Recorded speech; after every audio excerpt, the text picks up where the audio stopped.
درس قرآن اگر ہم نے نہ بھلایا ہوتا، درس قرآن اگر ہم نے نہ بھلایا ہوتا، یہ زمانہ نہ زمانے نے دکھایا ہوتا، وہ معزز تھے زمانے میں مسلمان ہو کر، ہم خوار ہوئے تاریخ قرآن ہو کر۔ اللہ تبارک و تعالیٰ کا فضل و احسان کرم کہ اللہ تبارک و تعالیٰ نے ہمیں ایک ایسی مقدس بے مثل و بے مثال لاریب کتاب عطا فرمائی ہے کہ جس کا ثانی ساری کائنات میں نہیں ہے۔ بے شک بے شک۔ یہ وجود انسانی کو کس طریقے سے آپ کو آپریٹ کرنا ہے اس کتاب میں تحریر کیا گیا ہے۔ اللہ تبارک و تعالیٰ کے پیارے حبیب صلی اللہ تعالی علیہ وسلم نے اس کے قاری کو کہ بڑے فضائل بیان فرمائے ہیں، اور حافظ قرآن کے فضائل بیان فرمائے ہیں۔ اس فرش گیتی پر، اس نیل گو آسمان کے سائے تلے دنیا میں بہت ساری کتابیں پڑھی جاتی ہے، بہت ساری کتابوں کا لوگ نالج حاصل کرتے ہیں، اگر اس آسمان کے نیچے، اس زمین کے اوپر ساری دنیا میں ایک ایسی بے مثل و بے مثال کتاب ہے کہ اللہ تبارک و تعالیٰ نے اس میں 18,000 عالم کو جمع فرما دیا ہے۔ 18,000 عالم کو اللہ تبارک و تعالیٰ نے قرآن مقدس میں جمع فرمایا ہے۔ حضرت مولا کائنات حضرت علی رضی اللہ تعالیٰ عنہ ارشاد فرماتے ہیں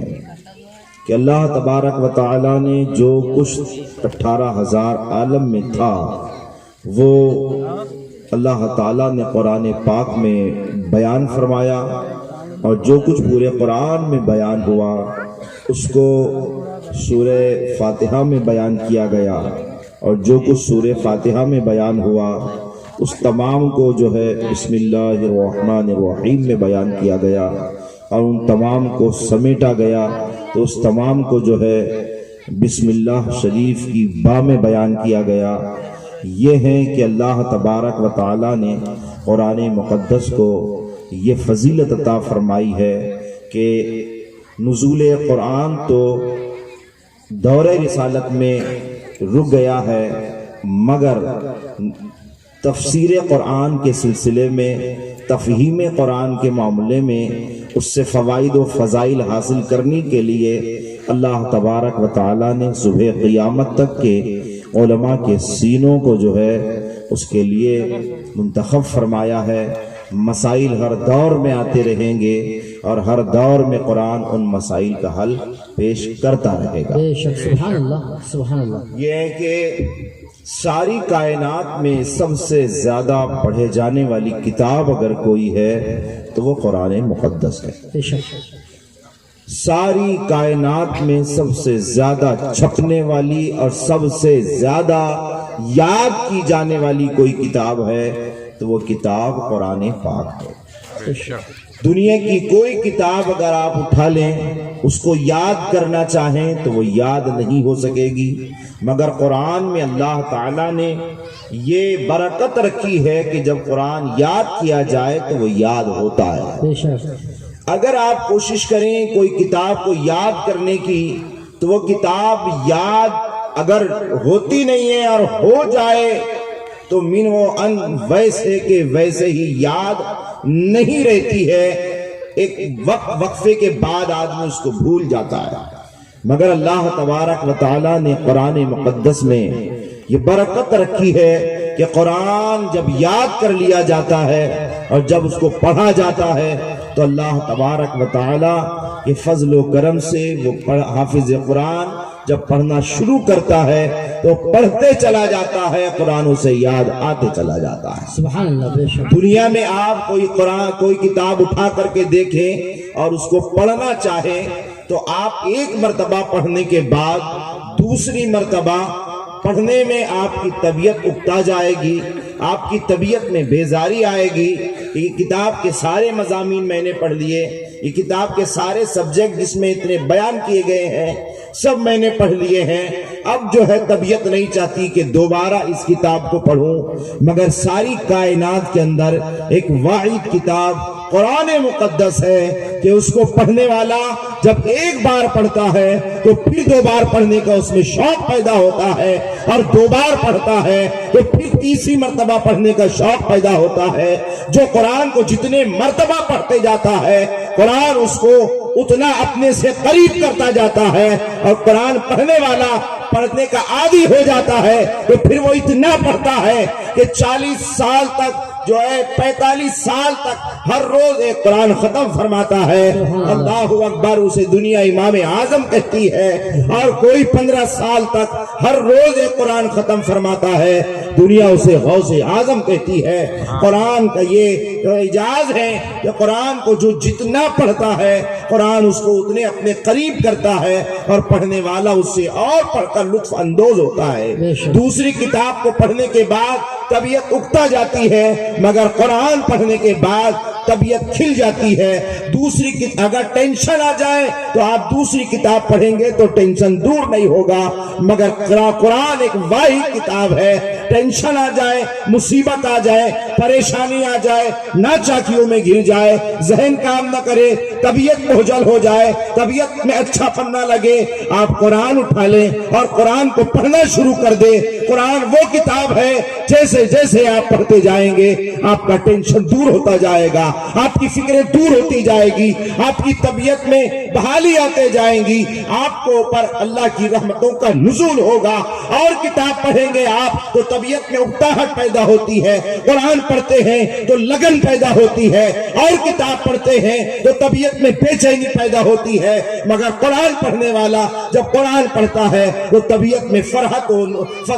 محسوس کرتا ہے۔ قرآن پڑھنے والا جب قرآن پڑھتا ہے تو اس کو جو ہے سکون ملتا ہے، اطمینان ملتا ہے۔ دنیا میں جتنی کتابیں پڑھی جا رہی ہے اس کا پڑھنے والا جب اس کو پڑھتا ہے تو کہیں یہ نہیں آیا ہے کہ اس کے پڑھنے والے پر رحمت خداوندی کا نزول ہوتا ہے، مگر جب قرآن پڑھا جاتا ہے تو اللہ تبارک و تعالیٰ کی رحمتوں کی چھما چھم برسات ہوتی ہے۔ اللہ تبارک و تعالیٰ نے زندگی کا سکون، زندگی کا اطمینان، زندگی کی کامیابی، زندگی کی کامرانی ہمیں قرآن میں عطا فرمائی ہے۔ اسی لیے اللہ کے پیارے حبیب صلی اللہ تعالی علیہ وسلم نے ارشاد فرمایا، خیرکم من تعلم القرآن وعلمہ، تم میں بہتر وہ ہے جو قرآن پڑھے اور لوگوں کو پڑھائے، اس لیے کہ جب قرآن پڑھا جائے گا اور جہاں قرآن پڑھایا جائے گا وہاں سے سارے گناہ دور ہوگے۔ جو قرآن پڑھے گا، جو قرآن پڑھائے گا اور پڑھ کر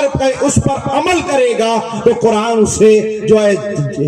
زندگی عطا فرمائے گا، جاویدانی زندگی عطا فرمائے گا۔ وہ ہر بد عملی سے دور رہے گا، وہ جھوٹ غیبت چغلی سے دور رہے گا، وہ کینہ حسد اور تکبر سے دور رہے گا، وہ اعمال رذیلہ و افعال قبیحہ سے دور رہے گا، وہ چھوٹے اور بڑے تمام جرائم و کرائم سے اپنے آپ کو محفوظ کر لے گا۔ جو قرآن پڑھے گا اس کی زندگی بحال زندگی ہوگی، اس کی زندگی خوشحال زندگی ہوگی، اس کی زندگی اللہ تبارک و تعالیٰ کی رحمتوں کے سائے میں گزرے گی۔ اس لیے اللہ کے پیارے حبیب نے ارشاد فرمایا، تم میں بہتر وہ ہے جو قرآن پڑھے اور پھر لوگوں کو پڑھائے۔ ساری کائنات میں یہ واحد کتاب ہے جو سب سے زیادہ پڑھی جاتی ہے اور سب سے زیادہ پڑھائی جاتی ہے۔ دنیا کے اندر کسی کتاب کے اتنے حافظ آپ کو نہیں ملیں گے جتنے حافظ آپ کو قرآن پاک کے ملیں گے۔ قرآن پاک کے دشمن ہر دور میں ہوئے ہیں، ہر دور میں قرآن پاک کے خلاف لوگوں نے آوازیں بلند کی ہے، قرآن پاک کے خلاف بکواسیں کی ہے، قرآن کی نفرت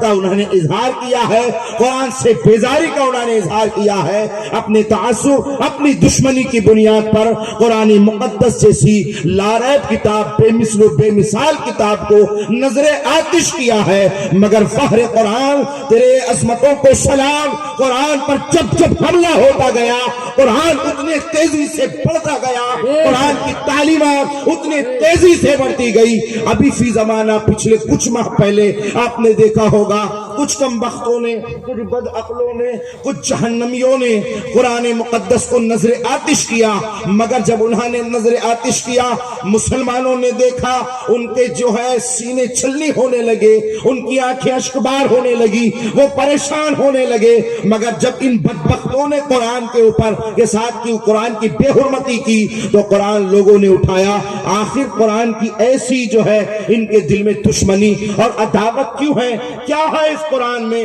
لوگوں نے اس قرآن کو لیا اور پڑھنا شروع کیا تو جو مخالف تھے قرآن پڑھ کر اللہ تعالیٰ نے انہیں ایمان کی دولت سے سرفراز فرما دیا ہے.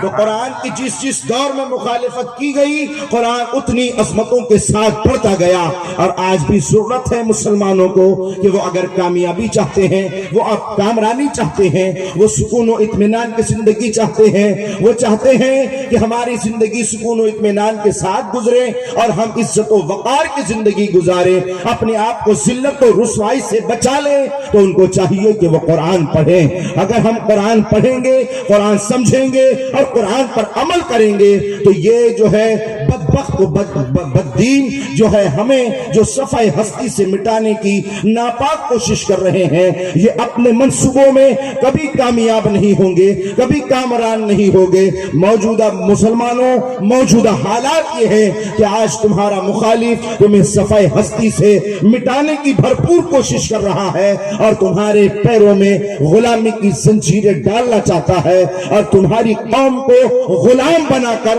غلامی کی زندگی دینا چاہتا ہے. اگر آپ اس کا ایک جو ہے عقل مندانہ طریقے سے اگر آپ سوچیں گے اور غور کریں گے اس کے اوپر کہ آج ہماری قوم کہاں ہے اور ہماری قوم کہاں جا رہی ہے, آج ہمارے قوم کے حالات کیا ہیں, تو آپ کو معلوم ہوگا آج ہماری قوم کا اگر فیصد نکالا جائے تو 80% طبقہ ہماری قوم کا وہ ہے جو ہاتھ مزدوری کرتا ہے, صبح 8 بجے اٹھ کر ٹفن لے کر کے کام پر جاتا ہے, وہ اپنی رزق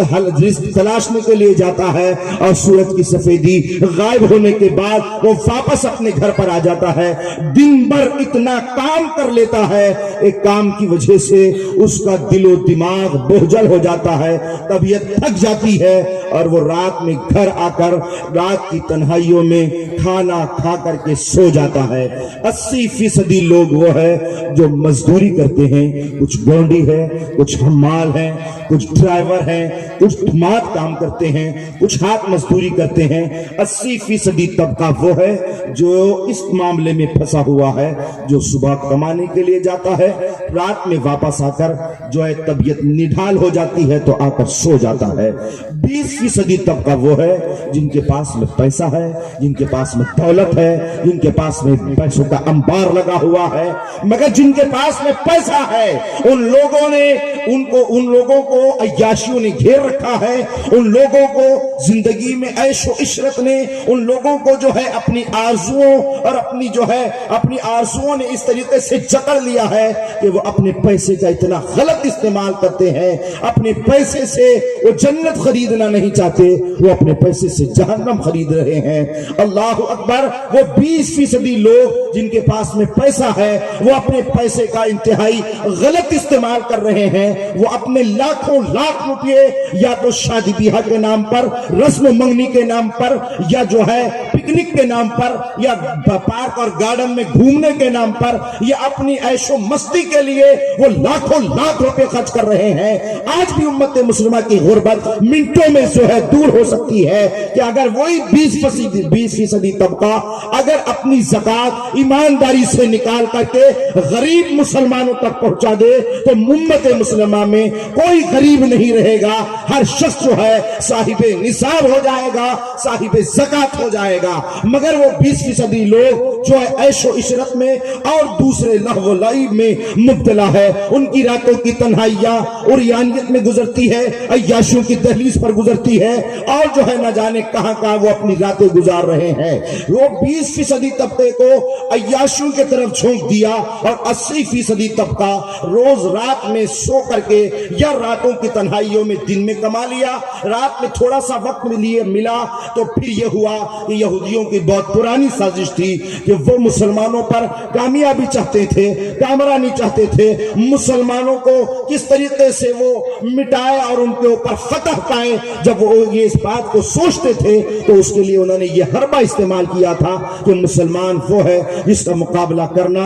हर कस और नाकस के बात की बस की बात नहीं है। अगर इनसे मुकाबला करना है तो इन्हें कमजोर करो और इनको गुनाहों के दलदल में उतारो, इन्हें अपने नबी के फरमान से दूर कर दो, इन्हें तालीमात कुरान से दूर कर दो, इन्हें गुनाहों के दलदल में उतार दो। यहूदियों ने साजिश रची थी कि वो जो है नंगी और यानी जिस्म वाली जो है नौजवान दोशीजाओं को सजा सवार करके उनके दरमियान छोड़ते थे और उन्हें मालूम था मुसलमान नफ्स का कमजोर होता है। अगर ये लोग जो है जिना के गुनाह में मुलव्विस हो गए तो इनकी जो ईमानी हरारत कमजोर होगी, इनका ईमान कमजोर होगा और ये ऐसे ही पस्ती के कसर अमीक में पहुंच जाएंगे। वही हरबा आज मुसलमानों के साथ इस्तेमाल किया जा रहा है कि मुसलमानों के तक अगर वो अपनी बेटियां नहीं पहुंचा सकते तो उन्होंने तुम्हारे हाथ में मोबाइल थमा दिया है और मोबाइल में नौजवान रातों की तन्हाइयों में कोने चौक चौराहों पर गलियों कूचों में और छुप छुपा कर बैठ करके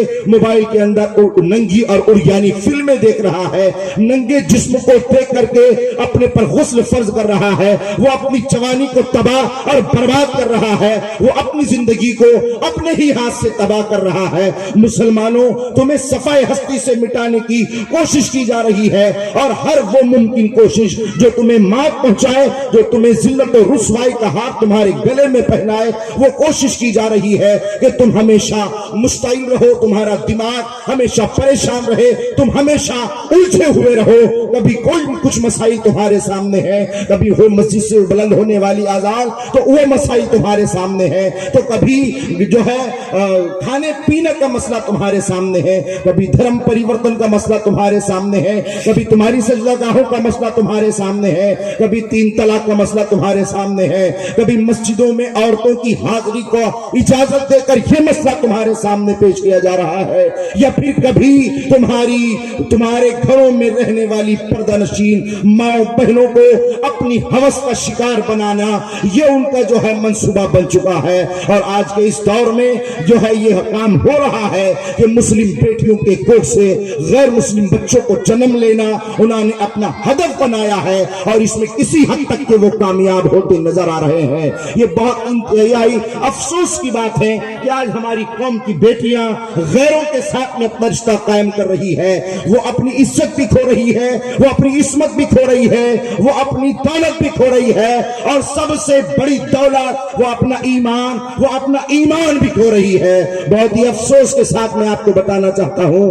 कि अब तक आपको मालूम होगा कि 8 लाख लड़कियां इस्लाम से हाथ धो चुकी है, वो मुसलमान से काफिर बन चुकी है। अल्लाह अकबर। ये 8 लाख वो है जो रजिस्टर्ड है, जिनका इल्म हमें मौजूद है, जो है गवर्नमेंट के पास में रजिस्टर्ड है, ये उसका फिगर है। मगर जितने छुप छुपा करके खेत खलियान में गांव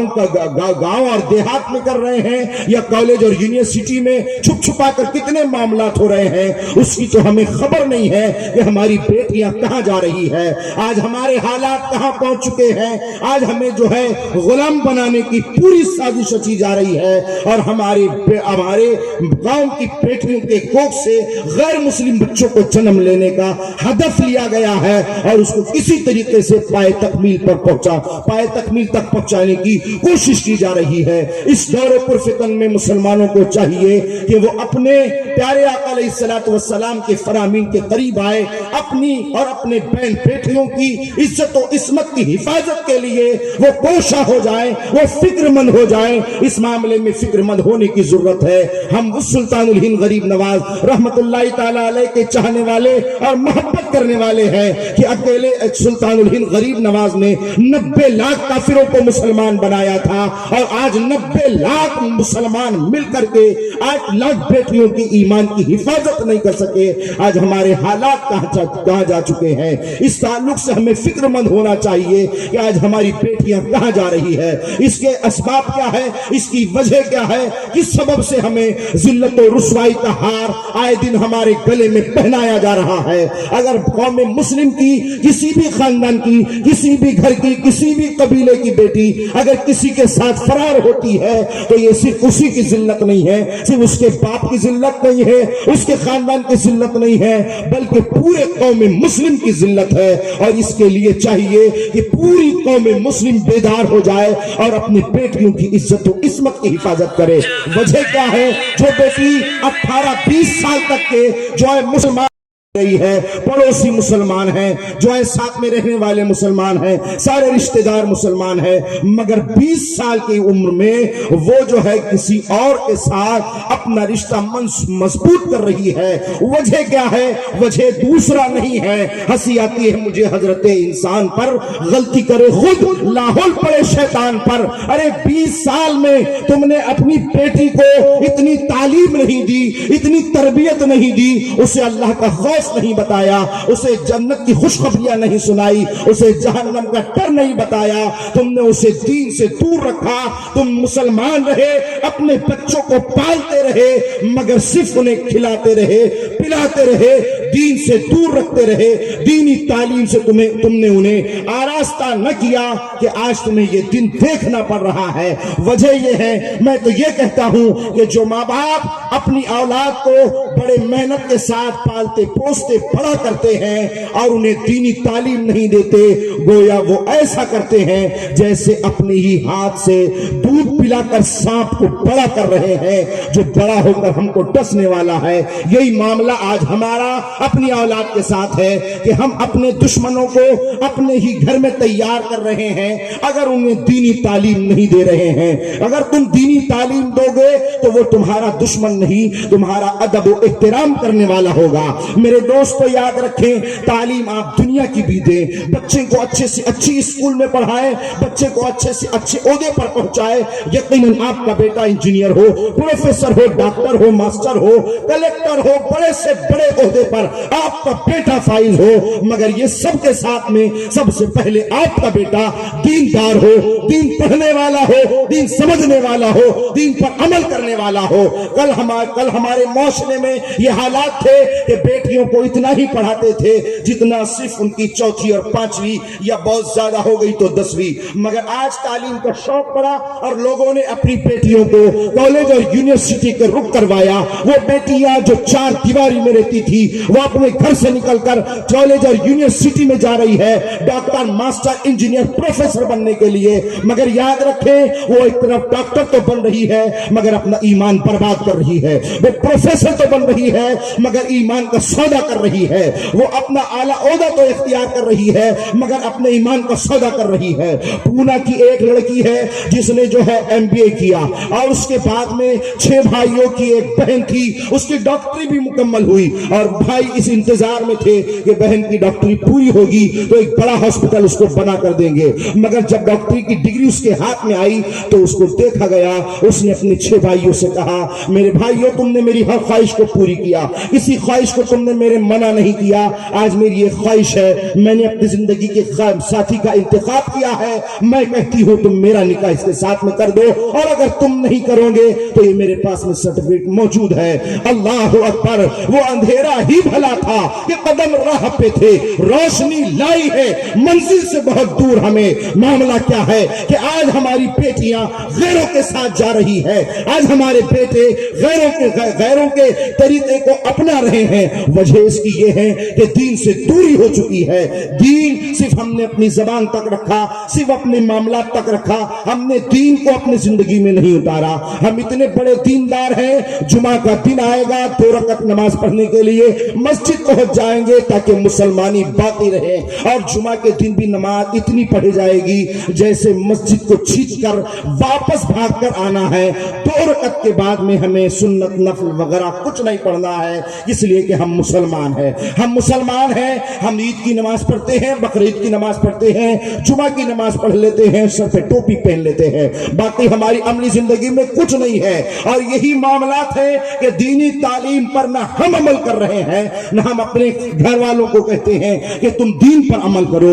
अगर आपने अपनी बेटी को दुनिया पढ़ाया और दीन नहीं पढ़ाया तो यकीन जानिए उसकी जिंदगी तबाह हो जाएगी, उसकी जिंदगी बर्बाद हो जाएगी। इसी सबब से आज कौम मुस्लिम में तलाक़ें बढ़ रही है, और तलाक़ें बहुत तेजी के साथ में बढ़ रही है, तलाक़ें हो रही है। पिछला दौर था तलाक़ें मर्द दिया करते थे और मर्द से औरतें खौफजदा होती थी कहीं शोहर तलाक न दे दे, मगर आज तलाक़ें जो हो रही है उसमें तलाक मर्द नहीं दे रहा है, औरतें मांग रही है, मजबूर होकर के मर्द तलाक दे रहा है, इसलिए कि दीनी तालीम से उसको दूर कर दिया। अगर दीन से करीब होती तो अपने शोहर का एहतराम करती, वो अपने सास का एहतराम करती, की बेवी नहीं बनती, वो अपने शोहर को अपना बादशाह बनाती और खुद बादशाह की मलेका बनकर उस घर में रहती। मगर आज दीनी तालीम न होने की बुनियाद पर बेटियां ब्याह कर जैसे ही अपने शोहर के घर जाती है, हालात ये होते हैं, पहले साल बीवी बोलती है, शोहर सुनता है,